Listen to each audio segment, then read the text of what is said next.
मित्रांनो, कसे आहात? मजेत आहात ना? मजेत असायला पाहिजे, कारण तुमच्यासाठी चॅनल, तुमचा लाडका चॅनल ज्याचं नाव आहे डीजी कोकणी ट्युटोरियल, जे तुमचं ज्ञान वाढण्यासाठी आणि तुमचं आयुष्य आणि तुमचं शिक्षण चांगलं होण्यासाठी नेहमी तत्पर असतो असं channel. So welcome in DG Konkani tutorial channel. आज आपण बघत आहोत 9th स्टँडर्डचा सायन्सचा second lesson, work and energy. So what is the work and energy ते आपण बघणार आहोत बाळांनो. त्यामध्ये साधारणतः इतके टॉपिक कवर करणारे जे कंटेंट आहे. So what is the work बाळांनो, तर ॲक्च्युली तुम्हाला माहिती आहे, ह्या गोष्टी दिसत आहे तुम्हाला, हे पिक्चरवरून तुम्हाला समजत असेल की प्रत्येक व्यक्ती, प्रत्येक पर्सन वेगवेगळ्या प्रकारे वर्क करतो आहे, म्हणजे काहीतरी काम करतो आहे. म्हणजे याच्यावरून पिक्चरवरून काही गोष्टी कळत आहे. गर्ल्स काय करते? स्टडिंग करते, no work done. Boy playing with ball, work is done. Girl watching TV, no work done. Person lifting sack of grains, work is done. यामध्ये आपण जो ऑब्झर्वेशन केलं होतं त्यामध्ये काय निघालं? दोन्ही गर्ल्स वर्क करत नाही आहे, पण दोन्ही बॉयज काय करत आहे? पर्सन काय करत आहे? वर्क करत आहे. म्हणजे ॲक्टिव्हिटी काहीतरी एनर्जी युटिलाइज होते, पण या दोघांमध्ये एनर्जी युटिलाइज होत नाही, त्यामुळे ते वर्क म्हणता येणार नाही.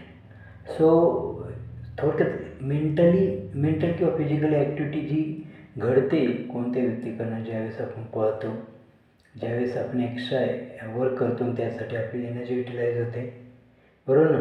बट गर्ल काय करते? रीड करते, स्टडी करते. त्या स्टडीमध्ये working or performing work, but that is a mental work. आणि वर्क हे कोणतं पाहिजे आपल्याला? Physical work. काय पाहिजे बाळांनो? Physical work. कारण in physics we deal with physical work. Work has a special meaning in physics. Work is said to be done when a force applied on an object causes displacement of the object. ती मुलगी study करते, पण त्यामध्ये ती force apply करून त्या ऑब्जेक्टचं displacement करत नाही आहे, म्हणून ते वर्क नाही आहे. So what is the formula of work? So that is a force into displacement. काय बाळांनो? फोर्स इंटू डिस्प्लेसमेंट हे फॉर्म्युला आहे, हा लक्षात ठेवा बाळांनो, हा महत्त्वाचा आहे तुमच्यासाठी. सो सायंटिफिकली जर आपण बघितलं, सायंटिफिक पॉईंट ऑफ व्ह्यूने, तर आपण म्हणू शकतो, when do we say that no work was done? No work is to be done when force is applied but there is no displacement. Force apply झाला आहे, परंतु त्या ठिकाणी डिस्प्लेसमेंट नाही झालं, म्हणजे याचा तर वर्क झालेला नाही. हा बघा. सो यावरनं आपल्याला ह्या इमेज दिसत आहेत, त्या इमेजवरनं काय ऑब्झर्व करू शकतो बाळांना? 3 इमेज आहे, करेक्ट ना. 3 इमेजवरनं एक गर्ल आहे. फर्स्ट पिक्चरमध्ये एक ऑब्जेक्ट ए ठिकाणाहून बी ठिकाणी जातं स्ट्रेट लाईनमध्ये. सेकंडमध्ये एक गर्ल ती गाडी व्हेकल ओढते एका पर्टिक्युलर डायरेक्शनने. आणि थर्डमध्ये पण एक व्हेकल दुसऱ्या व्हेकलला काय करते? फोर्स अप्लाय करून त्याचं डिस्प्लेसमेंट करते, बरोबर. त्या तिघांमध्ये काय होते बाळांनो? Work done. काय होतं? Work done. So theta into yes. So theta बघा बाळांनो, जर 0 अँगल असेल तर W हा FS असतो, म्हणजे याचा अर्थ काय झालं? जो फोर्स अप्लाय होतो तो एका डायरेक्शन होतो, कारण कॉसची जी व्हॅल्यू आहे 0 अँगल आहे ती काय बाळांनो? 1. त्यामुळे इथं 1 व्हॅल्यू टाकलं FS राहतो, करेक्ट. हा काय राहतो? FS. याचा अर्थ एक डायरेक्शनने, म्हणजे 1 डायरेक्शनने किंवा सेम डायरेक्शनने काय होते बाळांनो? फोर्स अप्लाय होतो. ओके. सेकंड केस, जर इन केस 90 डिग्री असेल, म्हणजे परपेंडिक्युलर असेल, म्हणजे वर्क आणि डिस्प्लेसमेंट असं असेल, तर 90 डिग्री असेल आणि त्या ठिकाणी जर अशा प्रकारचं जर फोर्स अप्लाय करून डिस्प्लेसमेंट होत असेल, तर याचा अर्थ त्या ठिकाणी 0 वर्क होतं. म्हणजे याचा अर्थ काय होतं? हे दोघं परपेंडिक्युलर आहे. काय बाळांनो? परपेंडिक्युलर. आणि फोर्स काय बाळांनो? लक्षात ठेवा, फोर्स, ओके, अँड डिस्प्लेसमेंट हे जर एकमेकांच्या परपेंडिक्युलर डायरेक्शन असेल, परपेंडिक्युलर डायरेक्शन असे शो करतो, तर त्या ठिकाणी वर्क होत नाही. थर्ड, 180 डिग्री असेल, तर 180 डिग्री म्हणजे कसं बाळांनो? इकडं फोर्स अप्लाय होतो सपोज, आणि इकडं डिस्प्लेसमेंट होतं. याचा अर्थ हा जो अँगल आहे हा 180, तर 180ला कॉस काय असतो बाळांनो? -1, आणि त्यानुसार वर्क डन जे येतं ते मायनस येतं, म्हणजे याचा अर्थ निगेटिव्ह साईन काय इंडिकेट करते? force and displacement both are in opposite direction. Okay बाळांनो, so what is the SI unit of system? So SI unit of system, that is a work. Work is nothing but energy, and energy is derived in joule, so work is also in joule. So what is the formula? Force into displacement. So SI unit force is Newton, displacement is meter, so exact SI unit Newton meter. बरं ना, तर त्यालाच काय म्हणतो आपण? Joule. Newton into metre, that is the joule. Okay बाळांनो, so 1 joule is equal to 1 newton per into 1 metre. So 1 joule is defined as if force of 1 Newton displaces an object through 1 meter in the direction of the force, the amount of work in 1 joule. So 1 Newton, 1 meter, 1 joule. Here relation to look at it. So what is the CGS unit? CGS unit is the work, force into displacement. Force is shown in dyne, displacement in centimeter, so dyne centimeter. Okay, so dyne is converted into dyne into centimeter, that is a erg. Okay, so 1 erg ची definition same राहील बाळांनो, जशी 1 Newton ची होती. But what is the relation between Newton and dyne? So 1 Newton is equal to बाळांनो 10⁵. ते 10⁵ हे relation लक्षात ठेवायचं बाळांनो. 10⁵ dyne आणि 1 metre is equal to 10⁵2 centimetre. Okay बाळांनो, तर हा फॉर्म्युला इम्पॉर्टंट आहे तुमच्यासाठी, हे लक्षात ठेवायचं. आणि 10⁵2 सेंटीमीटर म्हणजे ॲक्च्युली जूल आणि डायनचा जर विचार केला बाळांनो, तर टोटल रिलेशन जे आहे 1 जूल इज इक्वल टू 10⁷ डायन, है ना. 1 जूल इज इक्वल टू 10⁷ डायन सेंटीमीटर. आणि डायन सेंटीमीटरलाच आपण काय म्हणतो बाळांनो? अर्ग. म्हणजे जूल हे SI unit of the work आणि अर्ग this is the CGS unit of work. So 1 joule is equal to 10⁷ erg. 1 joule is equal to 10⁷ erg. Okay, so work there are 3 types of work: positive, negative and zero. So what is the positive? म्हणजे force आणि displacement. बघा simple आहे. Force जो apply होतो आणि त्यामुळे ते जे डिस्प्लेसमेंट होतं, जर त्याच्या डायरेक्शन जर असेल दोघांचे सेम असेल, याचा अर्थ ते दोघं एकमेकांना काय आहे? पॅरलल आहे. म्हणजे त्यांच्यातला अँगल काय आहे? 0. So that is a positive work. आणि ते जर अपोजिट असेल आणि त्यांचा जो अँगल असेल तो 180 असेल तर निगेटिव्ह फोर्स. आणि थर्ड, जर ते परपेंडिक्युलर असेल म्हणजे फोर्स असा अप्लाय झाला आणि डिस्प्लेसमेंट ह्या डायरेक्शन झालं, याचा अर्थ हे काय आहे बाळांनो? परपेंडिक्युलर. आणि परपेंडिक्युलर असेल तर किती अँगल असतो बाळांनो? Perpendicular 90 degree. किती असतं बाळांनो? 90 डिग्री. आणि याचा अर्थ 90 डिग्री म्हणजे वर्क होत नाही त्या ठिकाणी, म्हणजे याचा अर्थ वर्क किती असेल बाळांनो? 0. किती असेल बाळांनो?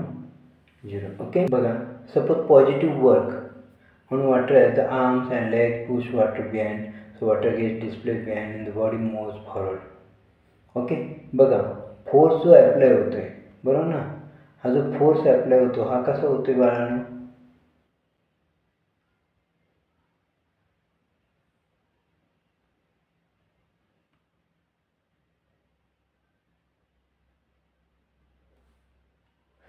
पॉझिटिव्ह वर्क जो आर्मवर फोर्स अप्लाय होतो, आर्म्स आणि लेग्समुळे जो फोर्स पाठीमागच्या साईडला अप्लाय होतो आणि वॉटर पण डिस्प्लेस कुठं होतो? सेम डायरेक्शनने. आणि त्यामुळे बॉडी कुठं होते? मूव्ज बाळांनो फॉरवर्ड डायरेक्शनने. आणि त्यावरनं आपण म्हणू शकतो हे जे एक्झाम्पल आहे हे कसले आहे बाळांनो? Positive work. Okay, positive work. Second, suppose zero work is there is no displacement. Okay, so work ज्या ठिकाणी होतच नाही त्याचं जे डिस्प्लेसमेंट होत नाही त्याला आपण झिरो वर्क म्हणतो. ओके, एक्झाम्पल ते निगेटिव्ह वर्क. सपोज हा पोल आहे आणि कार त्याला ठोकते, बरोबर ना. याचा अर्थ दोघांचं काय आहे? पोल पलीकडे जाईल, पाठीमागे जाईल. याचा अर्थ काय? Negative work. निगेटिव्ह वर्क असे म्हणू शकतो ज्यावेळेस एखादा गोलकीपर बॉलला पकडतो त्यावेळेस फोर्स आणि डिस्प्लेसमेंट काय होतं? अपोजिट असतं, त्यामुळे त्याला निगेटिव्ह वर्क म्हणू शकतो. एक्झाम्पल 5, काय बाळांनो एक्झाम्पल 5 मध्ये दिसतं पिक्चरवरून तुम्हाला कळून जाईल. ओके, चला. Zero work displacement circular motion will be zero. Latest try. Okay, A मध्ये बघा आणि बी मध्ये बघा. रोलर ठेवलेली आहे आणि तिथं सेम आहे, फक्त रोलर ठेवलेली. काय ऑब्झर्वेशन भेटेल बाळांना तुम्हाला? आणि जर सपोज दोन्ही साईडने नट ठेवले तर काय होईल? ओके, याचा अर्थ बघा, तुम्ही एक सांगू शकता. हा जो एक्झाम्पल आहे, या एक्झाम्पलमध्ये काय होईल बाळांनो? फोर्स ज्या डायरेक्शन अप्लाय झाला त्याच डायरेक्शन हा ग्लास येईल किंवा ती जी दोरी असेल जी असेल ती. ह्याच्यामुळे काय झालं, फोर्स याच्यावर अप्लाय झाल्यामुळे त्याचं डिस्प्लेसमेंट होणार. म्हणजे फोर्स इकडे अप्लाय होतो आणि फोर्स इथं अप्लाय होतो आणि डिस्प्लेसमेंट असं होतं परपेंडिक्युलरली. म्हणून काय झालं बाळांनो, परपेंडिक्युलरली म्हणून काय झालं बाळांनो, का ते झिरो वर्क येईल. या ठिकाणी दोन्ही साईडला अपोजिट फोर्स आणि डिस्प्लेसमेंट होऊ राहिलं, म्हणून त्याच्यामुळे काय म्हणता येईल आपल्याला? Negative work. Okay, so suppose तुम्हाला माहिती आहे आर्टिफिशियल सॅटेलाईट जे अर्थच्या भोवती मूव्ह करतं ते कशा पद्धतीने करतात? बरोबर, ते कसे एकमेकांना perpendicular. Artificial satellite and gravitational force जो असतो तो एकमेकांना, त्याच्यामुळे जे वर्क होतं त्या एकमेकांना कसं असतो? परपेंडिक्युलर. आणि त्यामुळे या ठिकाणी झिरो वर्क असतं बाळांनो. काय असतं? Zero work. चला एक्झाम्पल सोडूया. सपोज आपल्याला वर्क डन काढायचं. एक ऑब्जेक्ट दिला ज्याचा मास 20 kg, हाईट 10 मीटर आहे आणि ग्रॅव्हिटी 9.8 मीटर पर सेकंड स्क्वेअर आहे. सो मास माहिती आहे, एक्सलेशन माहिती आहे. एक लक्षात ठेवायचं नाही बाळांनो, जर ग्रॅव्हिटी बघा, ग्रॅव्हिटी जर अगेन्स्ट द ग्रॅव्हिटी असेल, अगेन्स्ट द ग्रॅव्हिटी एक्सलरेशन असेल, तर एक्सलरेशन नेहमी जी ग्रॅव्हिटी असते तीच घ्यायची. जी ग्रॅव्हिटीची व्हॅल्यू काय बाळांनो? 9.8. पण ते अगेन्स्ट द ग्रॅव्हिटी वर्क करतं आहे म्हणून ते मायनस साईन घ्यायचं. लक्षात ठेवा. डिस्प्लेसमेंट हाईट आहे, that is the displacement. So displacement माहिती आहे, वर्क माहिती आहे. फॉर्म्युला काय आहे? W=P, that is mgh. M माहिती आहे, जी माहिती आहे, एच माहिती आहे. सॉल्व केलं, वर्क जूनमध्ये शो करतो म्हणजे मायनस वर्क झालं. असं बाळांनो निगेटिव्ह वर्क. आणि निगेटिव्ह वर्क काय इंडिकेट करतात? तर force and displacement are in opposite direction. Okay, बरोबर ना. ग्रॅव्हिटी खाली लागते आणि वस्तू वरती जाते म्हणजे अपोजिट डायरेक्शन झालं ना. सपोज प्रवीण आहे, ज्याने 100 न्यूटन हा ऑब्जेक्टवर फोर्स अप्लाय केला ॲट अँगल 60 हॉरिझॉन्टली. ओके, आणि हॉरिझॉन्टल डायरेक्शन इथं ऑब्जेक्ट काय झालं? डिस्प्लेस झालं. त्या ठिकाणी त्याने जे वर्क केलं ते किती गेलं? 400 joule. So what is the displacement of the object? बघा, cos theta is 60 cos theta is equal to 1/2. ही ट्रिग्नोमेट्रिकची व्हॅल्यू आहे. आता तुम्हाला काही गोष्टी लर्न करावं लागेल. फोर्स दिलेला, वर्क दिलेला, डिस्प्लेसमेंट काढायचं आहे. So work is equal to F cos theta. Sir angle तयार होत असेल तर cos थीटा लिहायचा, अँगल तयार होत नसेल तर cos थीटा लिहायची गरज नाही. सो आपल्याला माहिती आहे फॉर्म्युला वर्क माहिती आहे, एफ माहिती आहे, एस माहीत नाही, 1/2 माहिती आहे. 1/2 तिकडे गेला 400 × 2 that is 800, 800 upon 100 that is 8. Correct ना. So displacement is the 8 metre. Okay, next work झालेलं आहे आपलं. नेक्स्ट आहे energy. So what is the energy? आपल्याला माहिती आहे, दिसते आपल्याला शेजारी प्लॅन्ट हे काय झालं आहे? सुकलेलं आहे. का सुकलेलं आहे? त्याच्यात याचा अर्थ काय आहे? एनर्जी नाही. काय एनर्जी नाही? कारण त्या ठिकाणी केमिकल एनर्जी नसल्यामुळे फोटोसिंथेसिस प्रोसेस होत नसेल, त्याची सनलाईट आणि लाईट एनर्जी त्याला भेटत नसल्यामुळे तो प्लॅन्ट ग्रो करू शकत नाही. तो ड्राय नेचरमुळे तो सुकला गेला आहे. बघा, आपल्या घरात जर आपण अशा प्रकारचा स्पीकर लावला, बरोबर ना, आणि शेजारी टेबल असेल आणि त्याच्यावर ग्लास किंवा ग्लासचे युटेन्सिल्स असतील किंवा अदर जे प्लॅस्टिक मटेरियल असेल टेबलवर, तर त्या साऊंडने सिस्टीम, म्युझिक सिस्टीम वगैरे असेल ना, टी व्ही वगैरे, त्याच्याने ते ग्लास काय होतं? थरथर करत आहे. बरोबर ना. कशामुळे होतं? आणि थरथर करून कदाचित ते ब्रेक पण होऊ शकतं. बरोबर ना.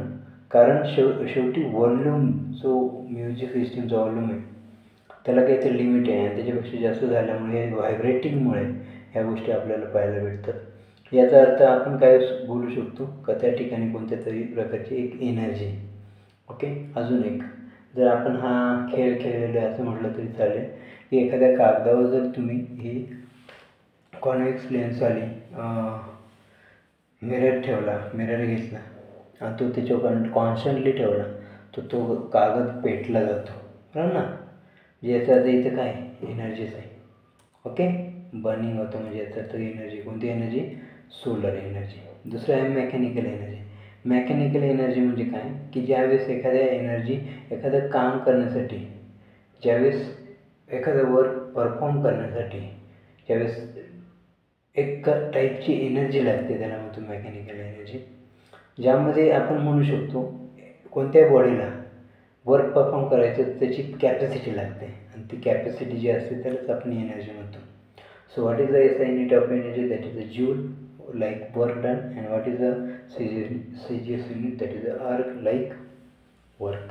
Okay, so there is a various forms of energy like mechanical, heat, light, sound, electromagnetic, chemical, and nuclear, and solar.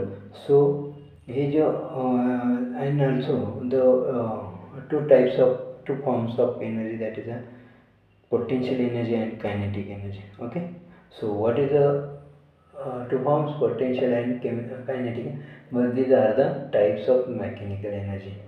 Okay, so let us see mechanical energy. In that energy there is a kinetic energy. And what is the kinetic energy? Moving object. Okay, the object is in moving. Okay, that is the kinetic energy. And energy which an object has because of its motion. जर ते एखादा object मोशनमध्ये असेल तर ते काय आहे? Kinetic energy. Suppose cricket ball आहे, streak the stump. कशामुळे? बॉलमध्ये कायनेटिक एनर्जी. ती कायनेटिक एनर्जीमुळे काय झालं? तो बॉल ते झाल्यामुळे काय म्हणतो आपण त्याला? Kinetic energy. Okay, the striker hits a coin on the carrom board. That is also kinetic energy. त्या स्ट्रायकरकडे काय आहे? Potential energy. आणि ज्यावेळेस आपण त्याला मूव करतो त्यावेळेस त्या पोटेन्शियल एनर्जीचं कन्वर्जन कायनेटिक एनर्जीमध्ये होतं आणि त्यामुळे जे पुढचे जे कॅरम बोर्डवर जे कॉईन असतात ते काय होतात? हिट केले जातात. Okay, so marble strikes another game of marbles. Okay, one marble strikes another game. Okay, so तुम्ही प्रत्येकाने खेळलेल्याच असेल या गोष्टी. सो आपण अजून एक्झाम्पल जर बघितलं काय? Example stationary object moves. That means the potential energy converted into the kinetic energy when any stationary object can get moved. Okay, so what is work done? The kinetic energy is equal to work done. कारण आपल्याला माहिती आहे potential एनर्जीचं conversion कसं झालं? Work डनमध्ये. आणि work done कशामुळे झालं? Kinetic एनर्जीमध्ये. म्हणजे पोटेन्शियल एनर्जी जेवढी कायनेटिक एनर्जीमध्ये कन्वर्ट होईल तेवढंच त्याच्यात वर्क डन होतं. आणि what is the kinetic energy? Because we know that work done is the Fs, so kinetic energy is also Fs. Okay, so let initial velocity be used. Suppose एखादा object stationery पोझिशनला आहे तर याचा अर्थ सुरुवातीची velocity त्याची काय बाळांनो? 0. काय आहे? 0. देन ॲक्सलरेशन प्रोड्यूस झाला तर final energy will get change after some time. Okay, what is the displacement during this time? Displacement, that is S.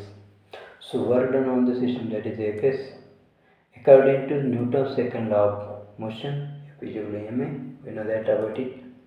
Now what is the second law? Second equation of motion, that is the ut plus 1/2 at square, that is the S. Okay, so we have second equation of motion.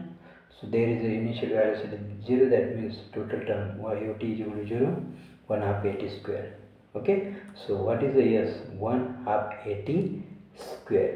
Okay, तो ma पता है बरोबर ना? ma येते ना, ma म्हणजे force. Okay, ma म्हणजे काय? फोर्स. बट वर्क डन काय आहे? ma बरोबर ना? तर वर्क डन ma असेल तर इथं आपण जर सबस्टिट्यूशन केलं युजिंग इक्वेशन 1 and 2 चा वापर केला तर वर्क डन तो 1/2 m at square. Using the Newton first equation of motion, there is a v is equal to u plus at. So v is equal to 0 plus at, that is v is equal to at. v square is equal to at square. Okay, so आपण काय करू? हे equation त्याच्यात put करू. So AT square, that is the 1/2 V square, and work done is the 1/2 EMA square, and this is the formula of kinetic energy. That is the 1/2 EMA square. That means we can say kinetic energy and work done is in the same, or kinetic energy and work done is also same असं बोलू शकतो. Okay, तर अशा पद्धतीने kinetic energy आणि work डनचं आपण relation दाखवलं. त्यामध्ये बघा एक्झाम्पल घेऊ. सपोज एक स्टोन आहे 250 ग्रॅमचा. ओके, कितीचा आहे? 250 ग्रॅम. आणि तो एखाद्या हाईटवरनं पडला, म्हणजे इथून सपोज काय झालं, एक 250 ग्रॅमचा स्टोन खाली पडला. ओके, ज्याचा 250 ग्रॅम वजन आहे. त्यानंतर त्याची कायनेटिक एनर्जी काय असेल? हे जो स्टोन आहे पडला आहे, याची कायनेटिक एनर्जी काय असेल? आणि त्याची जी व्हॅलोसिटी, ती व्हॅलोसिटी दिली आहे 2 मीटर पर सेकंड. त्या अशा कंडिशनमध्ये कायनेटिक एनर्जी काढण्यासाठी मास पाहिजे आहे, पण ग्रॅममध्ये आपल्याला ग्रॅममध्ये कन्वर्ट करायला लागेल. त्याच्यासाठी आपल्याला त्याला 1000 डिवाइड करायला लागेल. What is the velocity? Twice or 2m/s.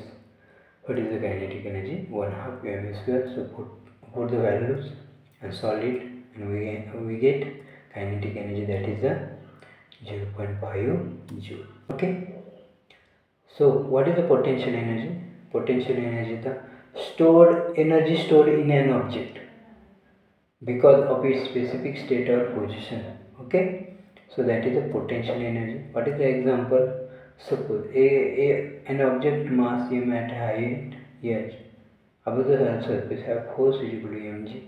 त्यावर कोणता फोर्स आहे आपल्यावर? Gravitational force. ओके, म्हणजे याचा अर्थ वर्क काय असतो? Force into displacement. And force कोणता अप्लाय झाला त्याच्यावर? Gravitational force. आहे ग्रॅव्हिटेशनल फोर्स काय असतो बाळांनो? mg. काय असतो? mg. Okay, so total formula काय? Work is equal to mgh आहे बाळांनो, mgh. So amount of potential energy stored in the object because of its displacement. So mgh, work done is equal to p. So work done is also mgh. चला example बघूया. 500 kg water is stored in the overhead tank of 10 meter high building. Okay, तर आपण त्यानुसार यामध्ये काय height किती आहे? 10 metre आहे. बिल्डिंगची किती हाईट आहे? 10 मीटर आहे. आणि त्या ठिकाणी त्या टँकमध्ये 500 kg इतकं वॉटर स्टोअर केलेलं आहे. सो त्या वॉटरची पोटेन्शियल एनर्जी किती? आपल्याला माहिती आहे पोटेन्शियल एनर्जी काय असेल, कारण ज्यावेळेस हे टँक ब्रेक होईल त्यावेळेस त्याच्यातलं जे वॉटर आहे ते किती फास्ट येईल आपल्याला माहिती आहे. आणि कशामुळे फास्ट येईल? कारण त्याचं पोटेन्शियल एनर्जी. तर अशा कंडिशनमध्ये पहिलं गिव्हनला मास 5000 kg, हाईट 10 मीटर आहे, आणि ॲक्सिलरेशन माहिती 9.8. Okay, what is the potential energy? That is the mgh. Put the value and solve it and we gate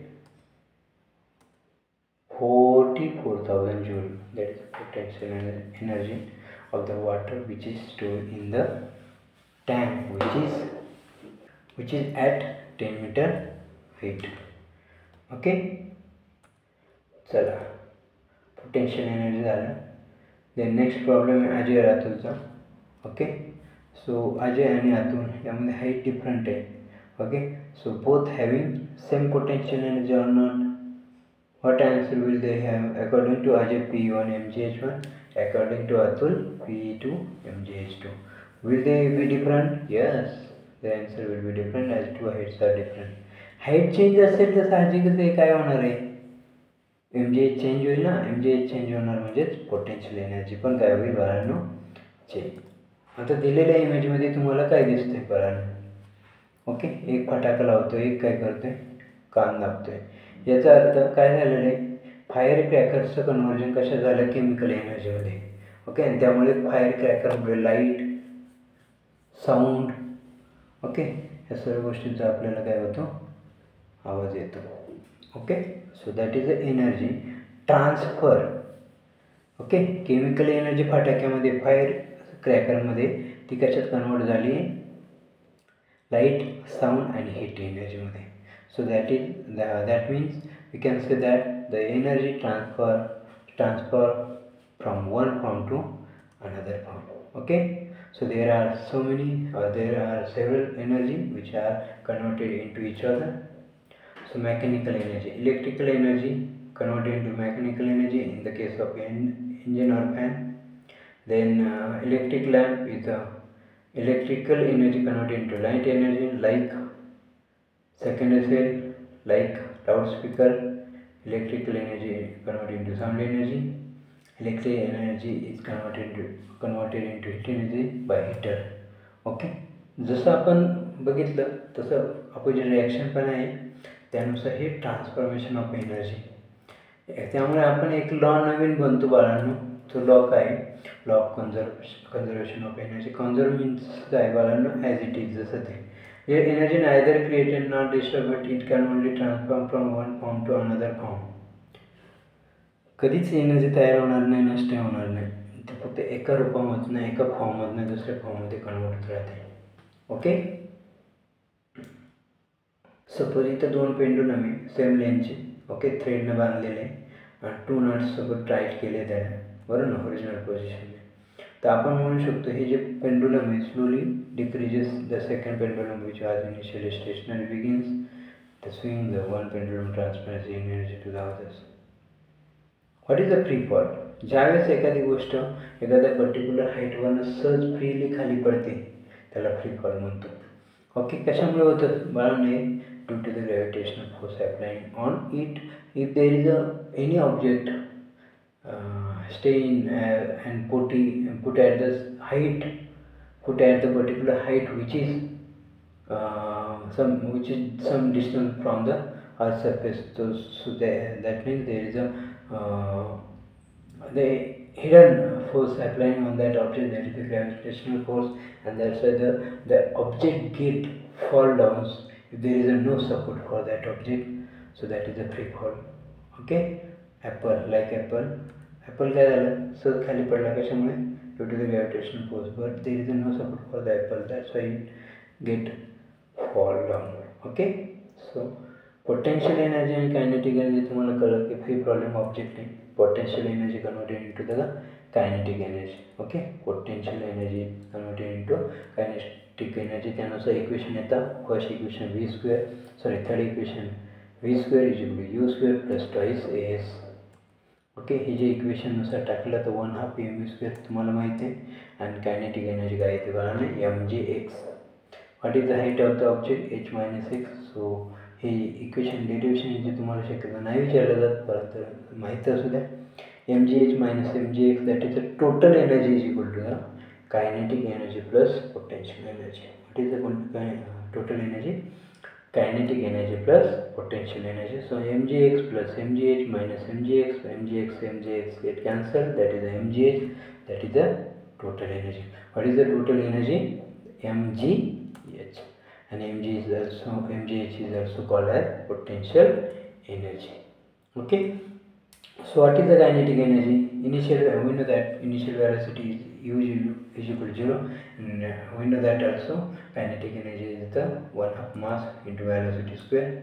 So initial velocity is 0, so kinetic energy 0. Potential energy mgh. So total kinetic energy is equal to total energy into kinetic energy plus potential energy, that is the mgh.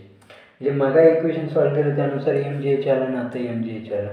Okay, so next concept, in next concept there is a third equation, y is in third equation, v² = u² plus 2as. So initial velocity, that is 0, 2gs.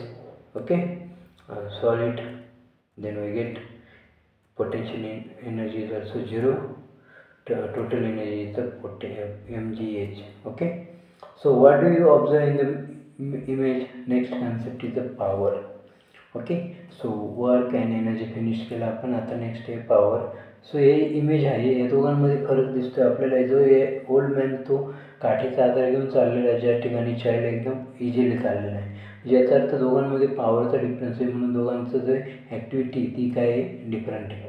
Okay, आणि त्यामध्ये बॉयला कमी वेळ लागेल old मॅनपेक्षा किंवा त्या ह्युमनपेक्षा, कारण energy difference आहे त्यामध्ये. ओके, जसं इलेक्ट्रिक मोटार आहे. इलेक्ट्रिक मोटरमध्ये काय होतं? जर तुम्ही एक water tank with the help of bucket और यानी इलेक्ट्रिक मोटर. ओके, याने इलेक्ट्रिक मोटरमध्ये पाणी भरलं, इलेक्ट्रिक मोटर काय होईल? जे एक्झाम्पल होईल ते वर्क करेल परफॉर्म, आणि त्यानंतर ईच पर्सन और ईच मेथड वेगवेगळ्या पद्धतीने ते वर्क करेल आणि त्याचा रेट जो आहे तो फास्ट स्लो मे बी काही असेल. That is a power. Okay. ती जी मोटर आहे ती वर्क परफॉर्म करेल यात काही शंका नाही, पण वर्क कसा परफॉर्म केला आणि त्या वर्कसाठी किती टाईम लागला त्यानुसार त्याचा रेट ठरवला जातो. तो मे बी फास्ट असू शकतो, स्लो असू शकतो. That is a power of that motor. Okay. So that means the rate of work असं म्हटलं तर चालेल. That is work amount of work is done in time T. So power is work upon time, P is equal to W upon T. So what is the SI unit? Joule. SI unit joule per second, and that's what we call as watt. Okay. कशा मोजतो आपण power watt मध्ये. Okay बाळांनो. So what is watt? 1 joule per 1 second. And 1 horsepower is equal to industrial sector unit used to me assured power is horsepower, and 1 horsepower means 1 HP.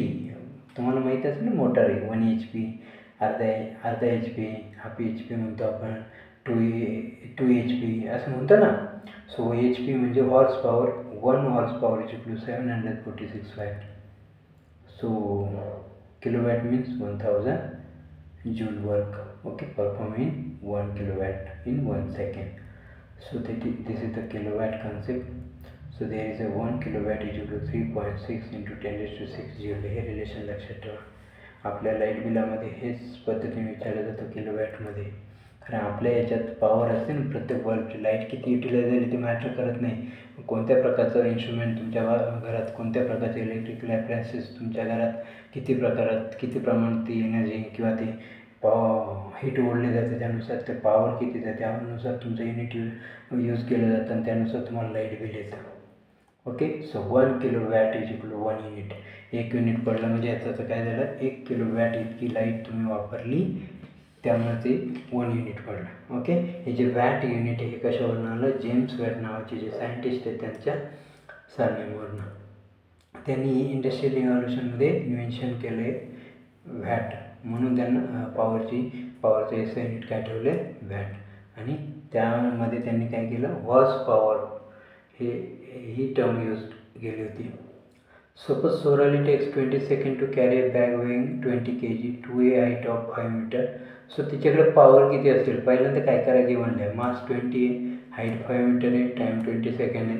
All is in SI unit. So you can directly use. And what is the formula? Acceleration माहिती आहे 9.8 आहे. So power is the mgh upon t, because P is equal to काय? Work upon T ना. So work काय? mgh. Okay. So upon T mgh माहिती आहे आपल्याला, त्यानुसार व्हॅल्यू पुट केल्या आणि सॉल्व केलं. Solid then we get 49 watt. Okay. Power used in Sorali 49 watt. सोरालीने पॉवर यूज केली. Then a 25 watt electric bulb is used for 10 hours every day.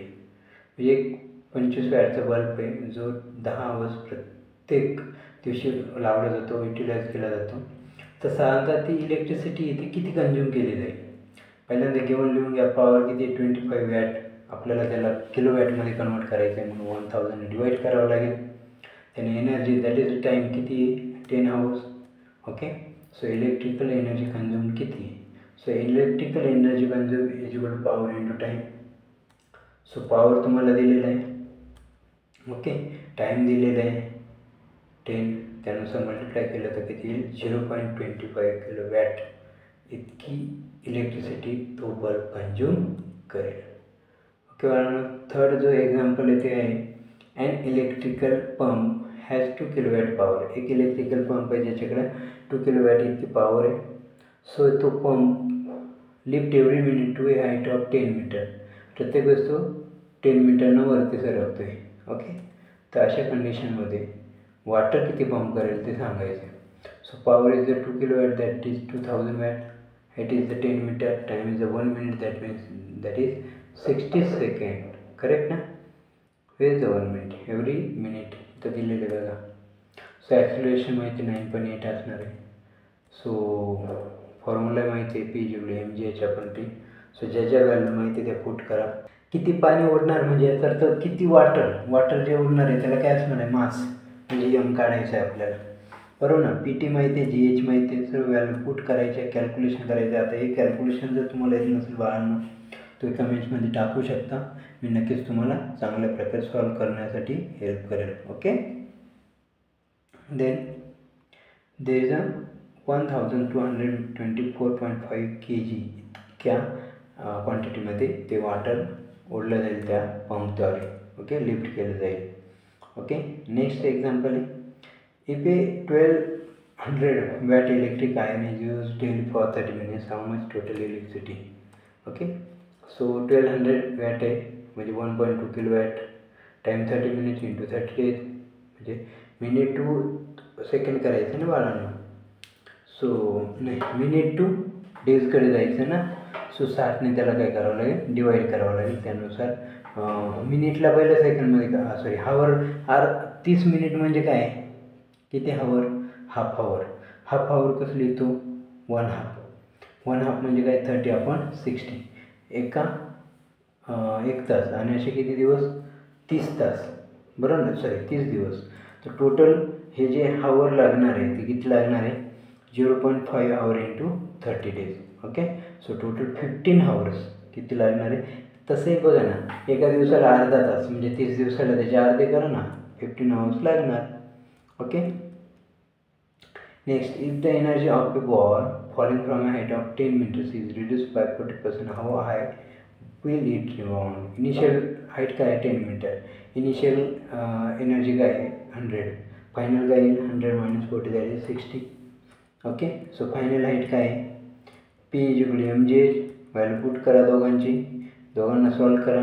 M G cancel, H2 आपण 10, P1 माहिती आहे, P2 माहिती आहे, सॉल्व करा H2, solve it for H2 and we get 6 meter. So that is the height. Okay, काय height आहे. Okay.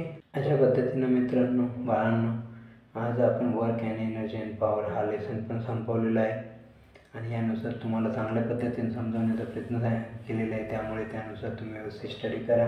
काय अडचण असल्यास कमेंट्समध्ये टाका, जेणेकरून मी तुमची ती अडचण सॉल्व करून देईल. ओके बाळांनो. सो लाईक आणि कमेंट्स आणि शेअर करायला विसरू नका. बेल आयकॉन प्रेस करायला विसरू नका. आणि महत्त्वाचं म्हणजे तुम्ही आम्हाला चॅनलला जोडण्यासाठी सबस्क्राईब करायला विसरू नका. ओके बाळांनो, थँक्यू फॉर वॉचिंग.